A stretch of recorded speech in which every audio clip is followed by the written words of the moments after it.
நாளின் செய்யும் வினிதானின் செய்யும் என நாடி வந்த கோழியின் செய்யும் கொடுங்கூற்றியன் செய்யும் குமரேசர் இரு தாளும் சிலம்பும் சதங்கையும் தண்டையும் சண்முகம் தோளும் கடம்பும் எனக்கு முன்னே வந்து தோன்றினே.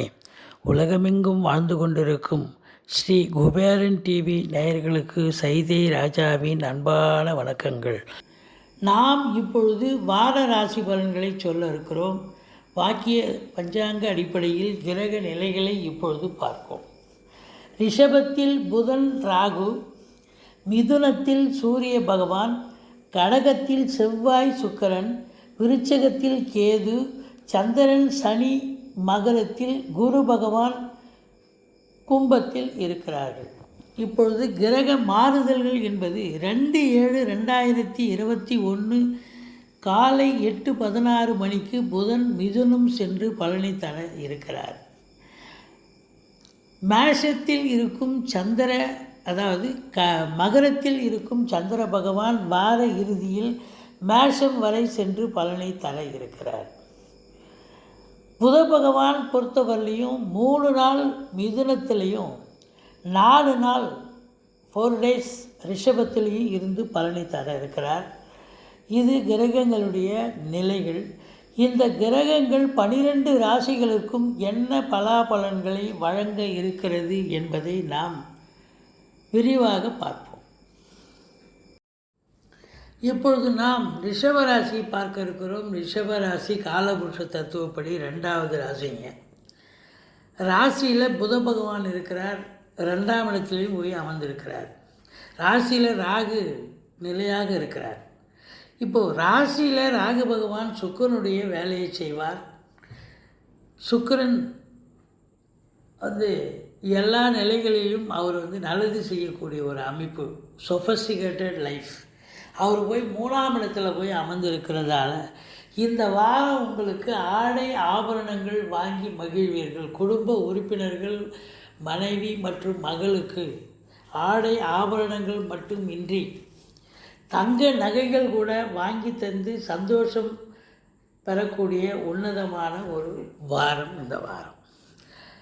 2ஆம் இடத்தில் சூரியன் புதன் சேர்க்கை. சூரியன் இருந்து குரு பார்வையில் இருக்கிறார். குடும்பஸ்தானத்தை குரு பார்ப்பது என்பது குடும்ப மேன்மையை காட்டுகிறது, பொருளாதார வரவை காட்டுகிறது. போதிய பண வருவாய் வரும், கொடுக்கல் வாங்கல் வச்சுக்கலாம். கணவன் மனைவி பரஸ்பர ஒற்றுமை, சந்தோஷம், குதூகலம் இருக்கும். வீட்டில் விருந்தினருடைய வருகை இருக்கும். திருமண வயதில் இருப்பவர்களுக்கு திருமணத்திற்கான பேச்சுவார்த்தை நடத்துவார்கள். அரசாங்கத்தால் அனுகூலம், அரசியல்வாதிகளுக்கு ஆதாயம். அடுத்தது பார்த்தீங்கன்னு சொன்னால் 3ஆம் இடத்தில் உங்களுக்கு 7 அமர்ந்திருக்கிறார். 7 3ஆம் இடத்தில் இருக்கிறதால உங்களுடைய வாழ்க்கை துணை அல்லது மனைவியால் உங்களுக்கு சில யோசனைகள், அவங்க கொடுக்குற அறிவுரைகள், யோசனைகள், அவங்க எடுக்கும் முயற்சிகள் யாவும் உங்களுக்கு நல்லது நடக்கக்கூடிய ஒரு அமைப்பு இருக்குது. ராசி அதிபதியும் 7 ஒன்றா இணைஞ்சி முயற்சி ஸ்தானத்தில் இருந்து நீங்கள் 2 பேரும் கணவன் மனைவி 2 பேரும் பரஸ்பர ஒற்றுமையாக இணைந்து ஒரு புதிய முயற்சிக்காக பாடுபடுவீர்கள். அந்த முயற்சி 100% வெற்றி கண்டிப்பாக கிடைக்கும். 4ஆம் வீட்டை குரு பார்க்கிறார். 4ஆம் இடத்து அதிபதி 2ஆம் இடத்துல இருந்து அங்கேயும் அவர் சூரியனையும் குரு பார்க்குறார். அரசாங்கத்தால் அனுகூலம், அரசியல்வாதிகளுக்கு ஆதாயம், வண்டி வாகனங்கள் வச்சிருக்கிறவங்களுக்கு அதனால் ஒரு சவாரிகள் கிடைச்சி நல்ல லாபம் கிடைக்கக்கூடிய ஒரு காலகட்டம். படிக்கும் மாணவர்கள் நல்லா படிப்பாங்க. உங்கள் சுகஸ்தானமும் திருப்திகரமாக இருக்குது. தாயாருடைய தேக ஆரோக்கியமும் சிறப்பாக இருக்குது. 5ஆம் இடம் என்று சொல்லக்கூடிய 5ஆம் இடத்து அதிபதி ராசியிலும் 2ஆம் இடத்திலும் இருப்பதால் உங்களுடைய குலதெய்வ வழிபாடு நீங்கள் திருப்தியாக பண்ணுவீங்க. குலதெய்வத்துடைய அனுகிரகம் கிடைக்கும். ரிஷிகள் முனிகள் குருமாருடைய ஆசீர்வாதமும் கிடைக்கும். பிள்ளைகளால் பெருமிதம் கொள்ளக்கூடிய உன்னதமான ஒரு வாரம். மொத்தத்தில் நீங்கள் சந்தோஷமாக இருக்கக்கூடிய ஒரு வாரம். 6ஆம் இடம் என்று சொல்லக்கூடிய துலாம், இந்த அதிபதி 3ஆம் இடத்துல இருந்து நல்ல நிலையில் இருக்கிறதால எந்த ஒரு பிரச்சனையும் இல்லை. அப்போது உடன் வேலை பார்க்கும் அன்பர்கள் நல்லா திருப்திகரமாக வேலை பார்ப்பாங்க. வேலையில் எந்த பணிச்சுமையும் இருக்காது. எதிரிகள் ஓடி ஒளிவார்கள். கடன் சுமை படிப்படியாக குறையும். 7ஆம் இடத்து அதிபதி தான் முயற்சி ஸ்தானத்தில் இருந்து நல்லது செய்யக்கூடிய ஒரு அமைப்பு இருக்குது அப்படின்னு நம்ம சொல்கிறோம். நண்பர்கள் கூட உதவிகரமாக இருப்பார்கள் அப்படின்னு சொல்லலாம். அடுத்தது 9ஆம் இடம். 9ஆம் இடத்து அதிபதி சனி பகவான் 9ல் ஆட்சி நிலையில் இருக்கிறதால உங்களுக்கு வெளிநாட்டில் இருந்து நல்ல தகவல் வர இருக்கிறது. வெளிநாட்டுக்கு செல்ல இருக்கும் அன்பர்கள் தாராளமாக போங்க.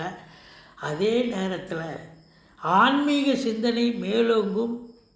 ஆலய வழிபாடுகள் செய்யலாமா அப்படின்னு நினைப்பீங்க.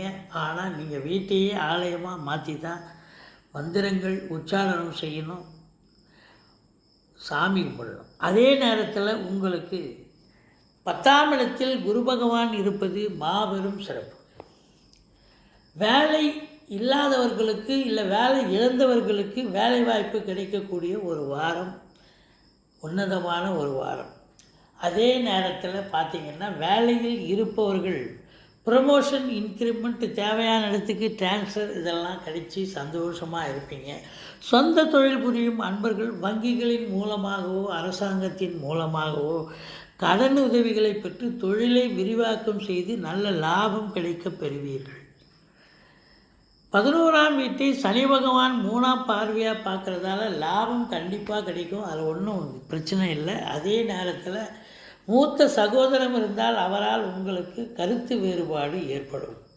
மொத்தத்தில் பார்க்கும் பொழுது இந்த ரிஷப ராசிக்கு குருவனுடைய பார்வை குடும்பஸ்தானத்தை பார்க்கிறார், 4ஆம் வீட்டை பார்க்கிறார், 6ஆம் வீட்டை பார்த்து எதிரிகளை ஓடச் செய்கிறார்.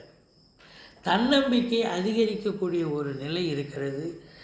பணவரவு தாராளமாக பணவரவு வரக்கூடிய ஒரு நிலை. சுகஸ்தானம் திருப்திகரமாக இருக்குது.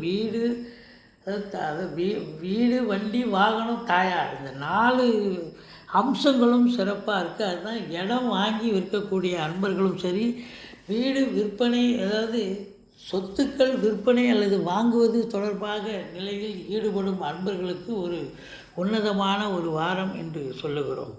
மொத்தத்தில் இந்த ரிஷபராசி அன்பர்கள் வணங்க வேண்டிய தெய்வம் மகாலட்சுமி வழிபாடு செய்யுங்கள். வாழ்க்கையில் வளமாக இருப்பீர்கள்.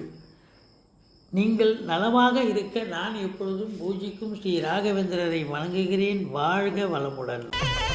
ஸ்ரீ குபேரன் டிவியை பார்த்தமைக்கு நன்றிகள். மேலும் இது போன்ற தகவல்களை தெரிந்து கொள்ள ஸ்ரீ குபேரன் டிவியை சப்ஸ்கிரைப் செய்யுங்கள். மறக்காமல் பெல் ஐக்கானை கிளிக் செய்யுங்கள்.